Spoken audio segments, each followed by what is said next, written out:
It is so obvious to me that last night's episode of Raw Day One was pretty good because even though it was the first time it was produced without Kevin Dunn, you still see some shaky cams, zoom in shots in and out when the wrestlers were just taking bumps from the floor, on the mat. You still see some Kevin Dunn's influence, but it's not going to really last long because you're going to see someone brand new coming into the picture and completely change of how to film wrestling matches, intros, and all of that. I think what they can do is bring back the 8K cameras each time when a wrestler makes their entrance or when they're wrestling in a match.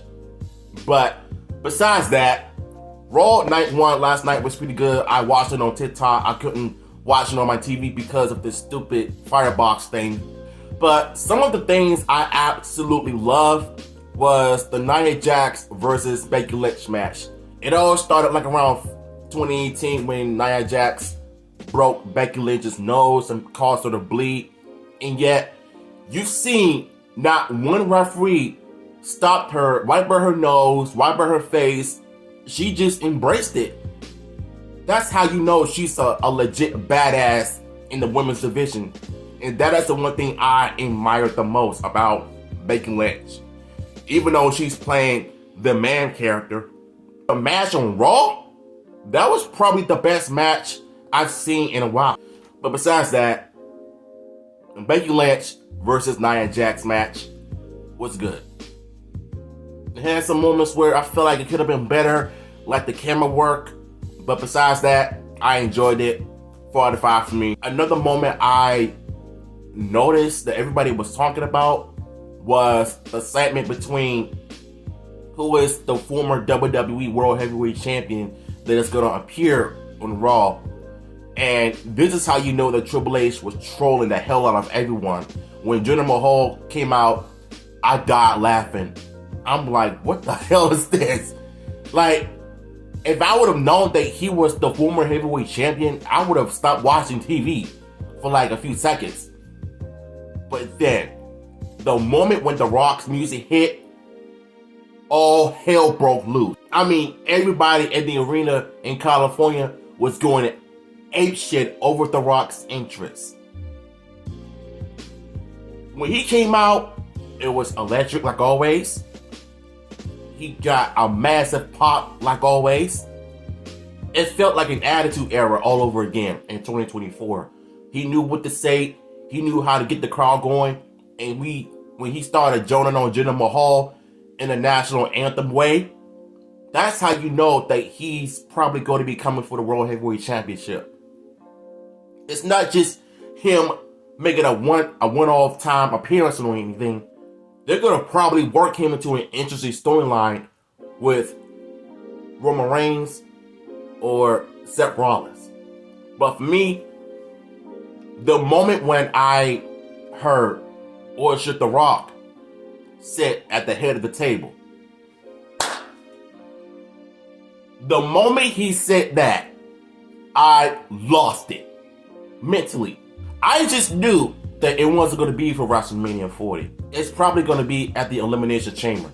If The Rock is not going to become champion at the Elimination Chamber, then Cody Rhodes can have his time to face Roman Reigns at WrestleMania Night 2. So hopefully Roman Reigns could just somehow lose the undisputed title because he held that thing for God knows how long.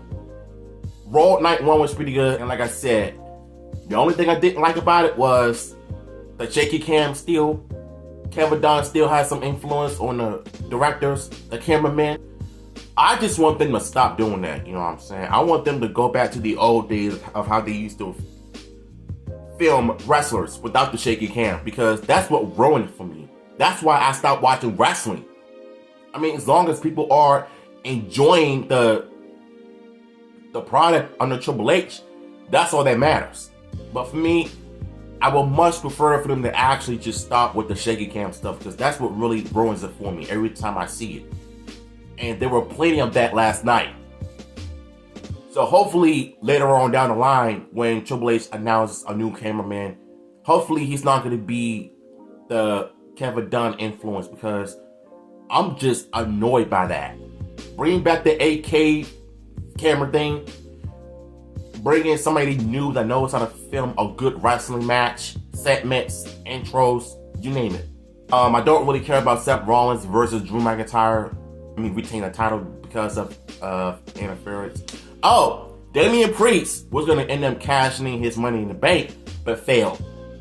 At this point, I don't even know what they're going to do with him, though, because either he's going to cash in or he's going to end up doing something. But as long as the show was good, that's really all that matters. So, for me, Raw Night 1 gets a 4.2 out of 5. Only reason why I put a 4.2 was because of the camera shakiness, the shaky cam, and the zooming in and out and all of that. Like, I want them to stop doing that, change it, and make wrestling great again. It's still back. WWE is back.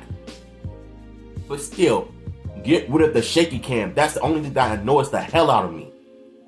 But besides that, I still enjoy the show overall.